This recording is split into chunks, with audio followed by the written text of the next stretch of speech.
आज पूरे बिहार का ट्रक मालिक हम लोग एकजुट होकर पटना आए हैं, हमारे यहाँ सब लोग।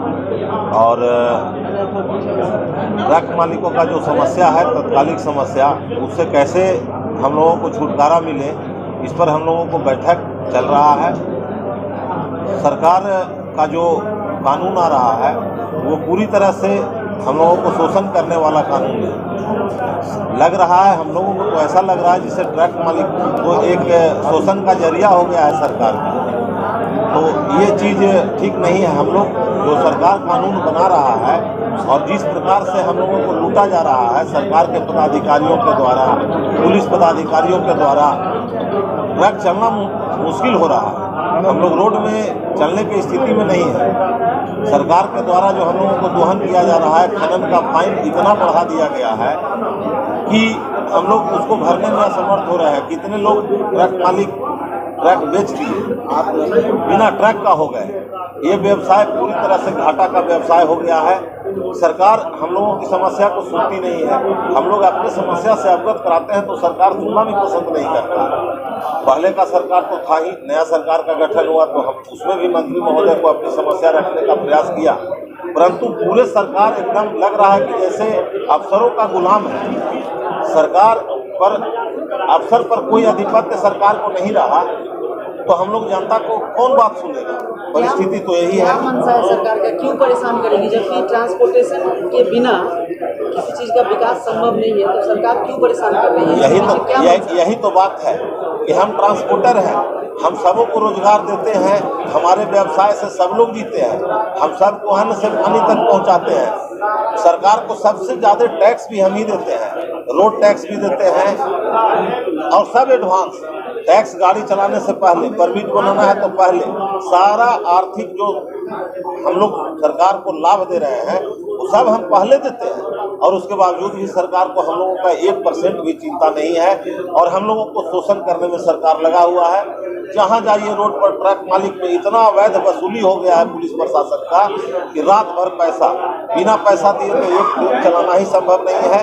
और यदि हम लोग बात करते भी हैं तो सीधे कहता है, हम लोग कहते हैं भाई आप लोग अवैध वसूली क्यों करते हैं, तो उधर से हम लोगों को सुनने में आता है कि भाई वरीय पदाधिकारी पैसा मांगते हैं तो हम पैसा कहाँ से देंगे।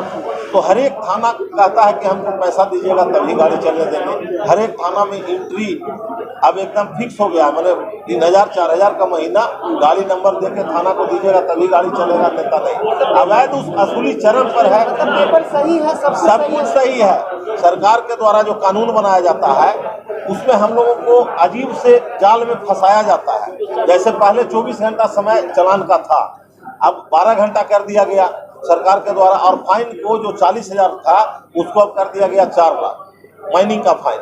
और देखिए कैसे हम लोग जाल में फंसते हैं सरकार का। वो 12 घंटा समय कर दिया। बताइए कि अगर बालू पटना से लोड किए और हमको गाड़ी लेके जाना है, मान लीजिए मोतिहारी, हमारा गाड़ी जाम में फंस गया, कहीं नो एंट्री हुआ, क्या 12 घंटा में हम पहुंच पाएंगे?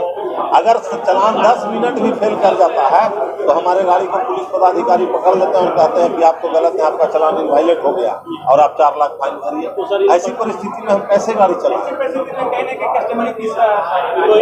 कस्टमर भी पिस रहा है, महंगाई के चलते कस्टमर भी पिस रहा है, क्योंकि हम लोगों का भी शोषण हो रहा है और ट्रक मालिक को हम लोग ने पिस रहे हैं। जो हम लोग सही है, हमने सारा चीज सरकार को रेवरो दे के चलान लेके अंडर लोड गाड़ी हम लेके जा रहे हैं। और अगर 2 घंटा चलान फेल कर गया, 12 घंटा में हम गंतव्य स्थान पर नहीं पहुंचे तो हम तो फेल कर गए और हमको जाना था। आगे क्या करेंगे? आगे हम लोग हमने सरकार से बात किया, लेकिन मंत्री महोदय जो नए बने हैं उनसे जब हमने समस्या सुनाया तो सीधे कहते हैं कि मुख्यमंत्री ही कुछ करेंगे। यानी कि मंत्री महोदय को भी हमको लगा कि कहीं से कोई इनको शक्ति प्रदत्त नहीं है, जो करेंगे मुख्यमंत्री। और मुख्यमंत्री से हम लोग भेंट करते हैं तो हम लोग को मिलने का समय ही नहीं मिलता है।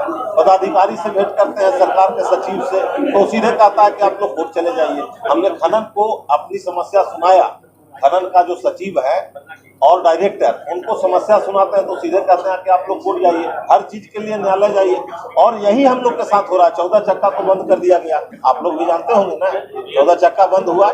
हम लोग लाख कहे कि भाई आपने हमको परमिट दिया, उस समय तो नहीं कहे कि 14 चक्का गिट्टी बालू नहीं ढोएगा।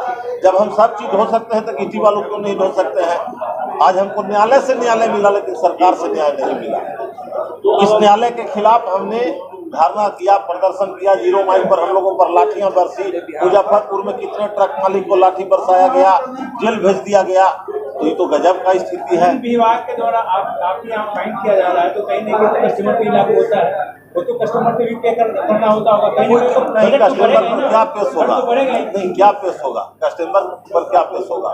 गाड़ी हम लोग को पकड़ के जुर्माना किया जाता है बेमतलब का, तो फाइन तो हम लोग न भरते हैं। इसमें गार्जियन, उसमें कस्टमर को क्या मतलब है, उसको तो कोई। लेकिन मेरा व्यवसाय तो खत्म हो रहा है। कितने ट्रक मालिक ट्रक बेचकर इस लाइन से अलग हो गए।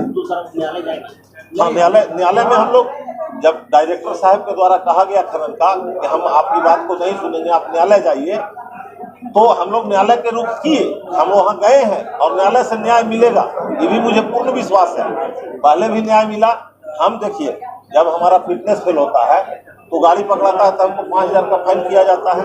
तो एक व्यक्ति को एक ही दंड दीजिएगा ना, और यदि फिटनेस फेल है तो 50 रुपये रोज फाइन कर दिया गया, जिसका हम सुप्रीम कोर्ट में केस लड़ रहे हैं। और यहाँ हमको अभी केस लड़ते भर में हम कहे कि हमको भाई अभी तो हम केस लड़ रहे हैं, हम क्यों फाइन, डबल फाइन क्यों नहीं देंगे। एक कानून में 2 जगह हम कहे क्यों हमको सजा मिलेगा एक ही केस में। तो हमने केस किया और वहाँ न्यायालय से भी हमको न्याय मिला और फिटनेस पर जो 50 रुपया का फाइन था वो माफ हुआ। ट्रक मालिकों को हित में न्यायालय फैसला दिया और सरकार से फाइन हम लोग को मुक्ति मिला। हर बार आप न्यायालय का ही दरवाजा खटखटाएंगे तो आपका मजबूरी है ना, व्यवसाय तो मंदा जाएगा।